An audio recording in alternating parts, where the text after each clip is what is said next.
बुलेटिनमध्ये आढावा घेणार आहोत महत्त्वाच्या घडामोडींचा सुपरफास्ट।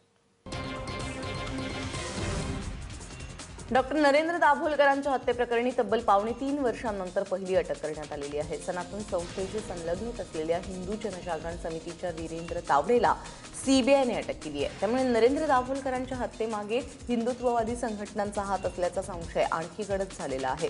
दरम्यान गेल्या आठवड्यामध्ये सीबीआयने सारंग अकोलकर आणि वीरेंद्र तावडे यांच्या घरांवरती छापे मारले।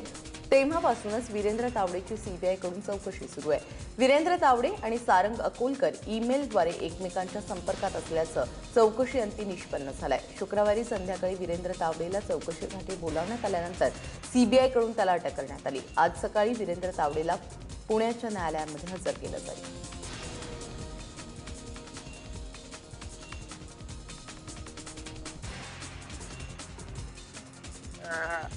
खुनानंतर 3.25 वर्षांनी पहिली अटक झालेली आहे।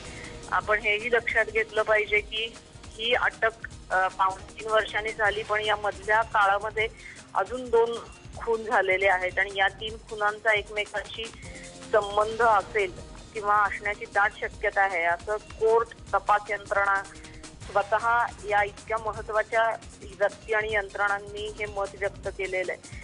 त्यामुळे हा सगळाच एका मोठ्या कटाचा भाग असण्याची दाट शक्यता आहे की ज्याच्यामध्ये डॉक्टरांचा खून पहिल्यांदा घडला आणि जे अभिव्यक्ती स्वतःच्या स्वतंत्र मतांची करतात त्यांचा आवाज संपवण्याचा हा प्रयत्न जो संघटित चालू आहे या समाजामध्ये, ज्याच्यामध्ये डॉक्टरांचा बळी पडला, तर तो संपूर्ण कट, त्याच्या मागचे सूत्रधार हे या अटकेतून बाहेर यावेत, उद्ध्वस्त व्हावा अशा पद्धतीचा हिंसक विचार राबवणारा गट कायद्याच्या मार्गाने, अशी जी अपेक्षा मला वाटतं आपण सर्वच जण बाळगतो। प्रसार माध्यमांनी देखील या कॉजसाठी वेळोवेळी अतिशय सक्रिय आणि खंबीर पाठिंबा दिलेला आहे।